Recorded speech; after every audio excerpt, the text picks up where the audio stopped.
Imagine this. You go to bed and you wake up in the middle of the night. It's not just dark outside your window, it's dark everywhere. The hum of your refrigerator is gone. The digital clock on your stove is blank. The streetlights are dead. Your phone has no signal. You are, for all intents and purposes, cut off from the 21st century. This isn't a scene from a dystopian movie. This is real life right now in the city of Chernihiv, Ukraine, and it wasn't an accident. It was a deliberate act of war, a calculated strike not against an army, but against the very concept of modern life. 17,000 people plunged into darkness and cold, not as collateral damage, but as the primary target. Welcome to the new front line in Europe's bloodiest conflict since World War II. Welcome to the War of the Light Switch. The night of October 18th to 19th, 2025 will be seared into the memory of Chernihiv, a city of nearly 300,000 people located a mere stone's throw from the Russian border, found itself under a massive coordinated assault. But this time, the targets weren't military barracks or weapon depots. The rockets and drones, at least 25 Shahed-136 drones and 7 repurposed S-300 missiles, were aimed with surgical precision at the city's beating heart, its energy infrastructure. Ukrainian air defenses managed to shoot some down, but it only takes a few getting through to cause catastrophe, and a few did get through. A substation on the northeastern edge of the city was hit. A critical transformer node powering entire residential districts and an industrial zone was obliterated. The result, an immediate total blackout for thousands. The sound of the explosions was followed by an eerie, all-consuming silence broken only by the panicked voices of neighbors. Olga, a resident of the Masany district, describes hearing 2 massive blasts, and then, in an instant, the entire neighborhood was swallowed by darkness. The power was gone for more than 20 hours. Then the water stopped running. Mobile networks became unreliable, cutting people off from news, from loved ones, from the outside world. This was not a temporary glitch. This was a systematic dismantling of urban life. The mayor of Chernihiv, Vladislav Atroshenko, didn't mince his words. He called this an attack on survival itself, a brutal attempt to make life in the city impossible. And he's right, this is a strategy designed to break the human spirit. Emergency backup generators exist, but there are nowhere near enough. They are reserved for hospitals, water pumping stations, and a few key heating plants. For everyone else, it's back to the dark ages. Hundreds of apartment blocks have no heat. Schools and kindergartens are closed or trying to operate remotely, a near impossible task without electricity. Repair crews are working around the clock, but they are doing so under the constant threat of another strike. One engineer was already concussed, returning to his work after an air raid siren had cleared. This is the reality. Fixing the damage is as dangerous as the initial attack. The streets of Chernihiv after nightfall are a terrifying sight. From above, the city is just a black void on the map, with only a few pinpricks of light from the hospital and the train station. Volunteers are handing out candles, batteries, and bottles of water. Cafes that still have generators have become impromptu community centers, points of light where people can charge a phone and feel a semblance of normalcy. But the psychological toll is immense. A 62-year-old former electrician named Igor said something that chills to the bone. He said the worst part isn't the darkness, it's the silence that comes after it. It's the feeling of being forgotten, of being abandoned to the cold and the dark. This is the true goal of this new form of warfare: to exhaust, to demoralize, to crush hope. So why is this happening? Why target light bulbs and transformers? Because this is no longer a war of trenches and tanks alone. This is a war of infrastructure. Ukrainian military spokesman Yuri Inat called it exactly that, a war of light switches. According to analyses from Ukrainian and Western intelligence, Moscow has revived and refined its strategy of winter pressure. The goal is simple and brutally effective: paralyze the economy, cripple transportation, and most cynically, force a mass exodus of civilians from frontline regions. By making cities uninhabitable, they hope to empty them to create a buffer zone of despair. It's a cold, calculated plan to depopulate Ukraine city by city, town by town. American and British experts are sounding the alarm about the terrifying evolution of these attacks. The drones being used are no longer crude, improvised devices. They are upgraded, long-range models capable of flying over 1,000 kilometers. Even more alarming, they are equipped with systems that can home in on radio emissions. This makes them perfect hunters for communication hubs and distribution points. They are designed to find the weak spots in the energy grid and exploit them with devastating accuracy. This isn't random shelling, it's a high-tech intelligence-driven campaign to plunge a nation into darkness. And how does the Kremlin respond to these allegations? With the same tired and utterly transparent lies. Official Russian sources claim, as they always do, that their strikes are aimed exclusively at military and industrial targets. They have the audacity to blame the destruction of civilian infrastructure on the Ukrainian air defense system, suggesting that falling debris is the real culprit. But this narrative is shattered by the cold, hard evidence of satellite imagery. The Wall Street Journal published photos from space that show undeniable pinpoint impacts directly on substations and transformer yards. There are no military installations in those areas. There is only the machinery that powers civilian life. The evidence is irrefutable. This is a targeted campaign against people, against their homes, against their will to endure. The international reaction to the Chernihiv blackout has been swift, furious, and revealing, showing in its stark divisions. In Washington, the corridors of power are echoing with condemnation. State Department spokesperson standing before the press corps was unequivocal, his words carrying the weight of American outrage. He labeled these targeted strikes on civilian infrastructure as nothing less than a war crime. Plain and simple, he declared that Russia must be and will be held accountable for these actions. But behind the forceful rhetoric, there is a frantic scramble. The Pentagon is reviewing its options, but the question hangs heavy in the air. What does accountability actually look like in the face of such tactics? More sanctions? They have been applied for years. More weapons? Ukraine needs air defense now, and in overwhelming quantities. The debate in the White House is reportedly heated, caught between the moral imperative to act and the fear of a dangerous, direct escalation. Meanwhile, the intelligence community is dissecting the attack data, and the picture they are piecing together is alarming. The precision of these strikes suggests not just improved technology, but sophisticated on-the-ground intelligence or cyber reconnaissance that has mapped Ukraine's energy grid vulnerabilities in terrifying detail. This isn't a random barrage. It's a systematic campaign of dismantlement, and it has Washington deeply worried about what comes next, not just for Ukraine, but for the stability of Europe as a whole. Across the Atlantic, in Brussels, the reaction is a mixture of fury and frantic bureaucracy. The European Commission is scrambling, promising to fast-track the delivery of energy generators and modular substations to Ukraine. Emergency meetings are being held, declarations are being drafted, but there is a palpable sense of frustration. The EU's machinery, built for consensus and regulation, moves too slowly for the speed of this crisis.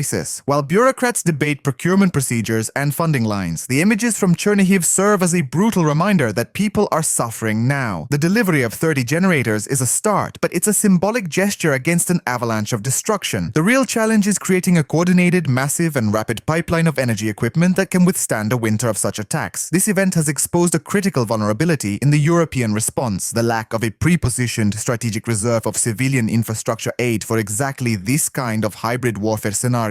Germany's Foreign Minister Annalena Baerbock went even further in her condemnation, using a term that cuts to the core of the issue and is now being echoed across Western capitals: energy terrorism. She is not just expressing moral outrage, she is pushing for a concrete punitive response. Her proposal involves a new sharpened wave of sanctions specifically designed to strangle the Russian war machine's production lines. This would mean targeting not just state-owned defense conglomerates, but a wider network of secondary and tertiary suppliers, shadowy intermediaries, and foreign companies, particularly those based in third countries that are providing the crucial microchips, optics, and specialized materials for these long-range drones and missiles. This is a significant shift in thinking, recognizing that the battlefield is no longer just a geographical location in eastern Ukraine, but extends deep into global supply chains, financial networks, and corporate boardrooms from Asia to the Middle East. The question remains, however, will these words and proposed actions translate into real painful consequences for Moscow, or will they be diluted by the economic interests and political hesitations of other European nations? The coming days will test the unity and resolve of the EU like never before. Let's talk about the numbers on the ground, because they tell a story of their own, a story of a desperate gap between need and provision. The Ukrainian Ministry of Energy, working with limited resources, has managed to dispatch 30 mobile generator stations to the Chernihiv region. It sounds like a substantial figure in a press release until you hear the desperate calculations from the city's authorities themselves. They need a minimum of 120 medium power units just to cover the bare essentials, powering critical water pumps, enabling central heating systems to function, and keeping at least some lights on in residential areas to prevent total societal collapse. 30 generators in this context is a heartbreakingly small drop in a very dark and expanding bucket. They are forced to make impossible triage decisions. Does this generator go to a hospital to keep incubators running, or to a water station to prevent an epidemic? This glaring, life-threatening gap has sparked a parallel grassroots movement, a campaign dubbed Light for Chernihiv. This civilian-led initiative is showcasing a different kind of power. Private companies, international NGOs, and ordinary citizens from neighboring countries like Poland and Lithuania are stepping up where official channels are slow. They are crowdfunding, purchasing, and personally driving convoys of autonomous generators, powerful industrial-grade batteries, and even solar panel kits across the border. It's a race against time and against the encroaching winter, a testament to human solidarity, but also a stark indictment of the inadequacy of the systemic response. These volunteers are becoming ad hoc logistics experts, navigating border bureaucracy and security risks to deliver hope in the form of kilowatts. Their efforts are heroic, but they should not be necessary. The very existence of this campaign highlights the failure of international institutions to anticipate and respond at the scale and speed that this new form of warfare demands. And winter is coming with a vengeance. Meteorologists are issuing stark warnings that nighttime temperatures in the Chernihiv region are set to plummet below freezing by the end of October. Without a stable electrical supply, central heating systems are utterly useless. We are no longer just talking about inconvenience or discomfort. We are talking about the imminent makings of a massive man-made humanitarian crisis. Thousands of civilians citizens, including the elderly, the infirm, and young children, now face the very real, immediate risk of freezing to death in their own apartments. Energy technicians, the unsung heroes of this war, are attempting near-miraculous workarounds, working 20-hour shifts to patch the shattered grid together with temporary, jerry-rigged connections from neighboring areas that are also under strain. But as one exhausted engineer from Chernihiv confessed in a moment of bleak honesty, the entire system is hanging by a thread, vulnerable to the slightest pressure. They are running on fumes and hope, their work constantly interrupted by air raid sirens, praying that the next wave of drones doesn't finish the job they started and destroy the temporary fixes along with the original damage. The psychological pressure on these crews is immense. They are not just repairing wires, they are holding the line between life and death for their community. On the global information front, the story of Chernihiv has exploded with a force that seems to have caught the Kremlin's propagandists off guard. The hashtag Chernihiv without light has gone viral, amassing hundreds of thousands of views and shares in a single day, trending across Europe and North America. The images being shared are both heartbreaking and powerfully evocative. Pitch-black streets that look like stills from a post-apocalyptic movie, school children trying to do their homework by the dim, shaky light of smartphone flashlights, long, patient queues for bread and basic supplies forming in the gloom. These pictures are not just documentation, they have become potent weapons in the propaganda war, showcasing both the brutal, cynical nature of the Russian attack and the stunning resilience and dignity of the Ukrainian people in the face of it. They are mobilizing public opinion and putting immense pressure on Western governments to do more, faster. Meanwhile, on Russian state-controlled television, the information blackout is almost as complete as the electrical one in Chernihiv. The event is either completely ignored in the nightly news bulletins, which are filled with tales of Russian military successes, or mentioned only in brief, distorted snippets that parrot the official Kremlin line about accidental damage caused by falling Ukrainian air defense debris. The stark, almost surreal contrast in coverage couldn't be more telling. It's a battle of realities. In one, a city is fighting for survival against a targeted campaign of darkness. In the other, the war is a distant, sanitized, and triumphant affair. In the West, major outlets like the BBC, Reuters, and the Wall Street Journal are now consistently framing Chernihiv as the new, powerful symbol of this brutal energy war. They understand on a fundamental level that the attack on electrical power is a proxy for an attack on hope itself, on civilization, on the future. It's an attempt to extinguish the light of a nation, both literally and metaphorically, and to force a surrender not through military defeat but through collective despair. The world is watching, and the narrative being shaped now will influence the course of international support for months to come. But here's the part of the story that Moscow's strategists, in their cold calculations, might have seriously underestimated. Instead of breaking under the pressure, instead of fleeing in panic, the people of Chernihiv are digging in and finding new, profound ways to resist. This modern resistance isn't just about holding a rifle anymore, it's about holding a community together against a force that wants to tear it apart. Volunteers are organizing mass distributions of hot meals from makeshift kitchens. Market vendors, in a powerful act of defiance, are conducting business by candlelight, refusing to let commerce and community die. In the city center, a powerful makeshift piece of street art has appeared, a forged metal lantern with a simple, profound plaque that reads, "Light is life." This city has been through hell before and has developed a deep, stubborn resilience. It endured a brutal, weeks-long siege in 2022 and survived relentless shelling throughout 2024. For its battle-hardened residents, this energy collapse is just another trial to be overcome, another attempt to break them that they are determined to withstand. The mayor's defiant statement echoes the sentiment of countless ordinary citizens. We will not leave the city, even if the last streetlight goes out. This is more than patriotism. It's a raw human refusal to be erased, to have their light, both literal and metaphorical, snuffed out. So what does this all mean for the global balance of power? What are the real, tangible consequences of turning off the lights in a Ukrainian city? The implications stretch far beyond the immediate humanitarian crisis, creating shockwaves that are felt in the halls of NATO headquarters, the trading floors of global markets, and the living rooms of ordinary people across Europe and America. This is no longer a localized conflict, it's a stress test for the entire Western-led international order. First, let's talk about NATO. The alliance is facing its most severe credibility crisis in decades. Article 5, the Collective Defense Clause, was designed for a different era, a time of tank divisions crossing borders and airspace violations. It was never written to address the slow, deliberate freezing of a civilian population through energy terrorism. So what is NATO's red line? If a power grid in a NATO country like Poland or Romania were to suffer a similar accidental strike from a stray missile, would that trigger Article 5? The ambiguity is itself a weapon. Russia is expertly probing these gray zones, testing the limits of Western tolerance. The conversations in Brussels are now dominated by this new, terrifying question. How do we defend against an attack that doesn't look like a traditional invasion, but whose effects can be just as devastating? The answer is far from clear, and this uncertainty is a strategic victory for the Kremlin. For the United States, the Chernihiv attack is a brutal reminder of its own vulnerabilities. While America is geographically insulated, its leadership and its economy are not. The White House is now forced to confront a deeply uncomfortable reality. Its military supremacy, built on carrier groups and stealth bombers, is of limited use in a war of generators and power transformers. The US is being drawn into a protracted conflict of attrition where its financial endurance is being tested as much as Ukraine's military endurance. The debate in Congress over every new aid package is becoming more acrimonious. Critics ask, are we funding a bottomless pit? Proponents argue that stopping Putin in Ukraine is far cheaper than confronting him later when he's stronger. The Chernihiv blackout sharpens this debate. It makes the war visceral. It's no longer about abstract concepts like sovereignty or spheres of influence. It's about preventing people from freezing to death. This moral dimension complicates the political calculus, but the sheer cost is creating fatigue. America is learning that its superpower status doesn't just confer privileges, it also comes with astronomically expensive and morally fraught responsibilities. For Europe, the threat is even more direct and existential. The continent is already grappling with an energy crisis triggered by the initial invasion. The weaponization of winter through attacks on civilian infrastructure is a direct assault on European stability. A collapsed Ukraine, with millions of desperate refugees flooding westward, would shatter the EU. The political backlash from such a scenario would empower far-right, anti-EU parties across the continent who would campaign on platforms of closing borders and abandoning Ukraine. Furthermore, European intelligence agencies are undoubtedly asking a terrifying question. Are our grids next? Russia has long been suspected of planting sleeper malware in Western critical infrastructure. The synchronized, precise attacks in Ukraine demonstrate a capability and a willingness to use it. The lights going out in Chernihiv are a practice run, a demonstration of power meant to intimidate Berlin, Paris, and London. The message is clear: your comfortable existence is fragile, and we can shatter it without ever setting foot on your soil. From an analytical standpoint, the European and American security establishment is viewing this through the lens of hybrid warfare and deterrence theory. The old models of deterrence based on the threat of massive retaliation are failing. Putin is not deterred because he believes, perhaps correctly, that NATO will not start a nuclear war over a power outage in Ukraine. He has successfully shifted the conflict to a domain where his willingness to cause civilian suffering outstrips the West's willingness to risk escalation. This creates a dangerous asymmetry. Analysts are now talking about the need for new forms of deterrence, perhaps cyber deterrence or more aggressive sanctions targeting the personal wealth of the Russian elite, or even covert actions to degrade Russia's own infrastructure. But these are fraught with risk and moral ambiguity. The sobering analysis is that we are in uncharted territory, facing an adversary who has rewritten the rulebook to exploit our greatest vulnerabilities: our morality, our bureaucratic slowness, and our dependence on complex interconnected systems. The economic fallout is already beginning to ripple outward. Global energy markets, already jittery, are reacting to the prospect of a long, dark Ukrainian winter. Prices for natural gas are spiking again as traders anticipate increased European demand and further disruptions. Insurance premiums for shipping in the Black Sea region are skyrocketing. Companies still operating in Ukraine are now factoring in the cost of operating entirely on backup generators, making business nearly impossible. This economic front is a key part of Russia's strategy. By destroying Ukraine's economy and straining the global economy, they hope to turn international business interests against continued support for Kyiv. They are betting that the West's pocketbook is shallower than its principles. Finally, there is the profound moral and psychological impact on the global stage. The image of a European city being plunged into medieval darkness in the 21st century is a shocking one. It undermines the fundamental post-World War II premise that civilian infrastructure is off limits. If this becomes normalized, it sets a catastrophic precedent for future conflicts everywhere. It tells every rogue state and non-state actor that the most effective way to wage war is to target the helpless. The world is watching to see if this tactic will succeed. If Russia gets away with it in Ukraine, it will be incorporated into military doctrines from the Middle East to East Asia. The battle for Chernihiv is therefore a battle for the future of warfare itself. Will it be governed by any rules, or will it descend into pure, unadulterated barbarism aimed at breaking civilian will? The response of the international community, not just in words but in decisive, overwhelming action, will write the answer to that question. The people of Chernihiv are on the front lines of this moral battle, and their fate is inextricably linked to our own collective future.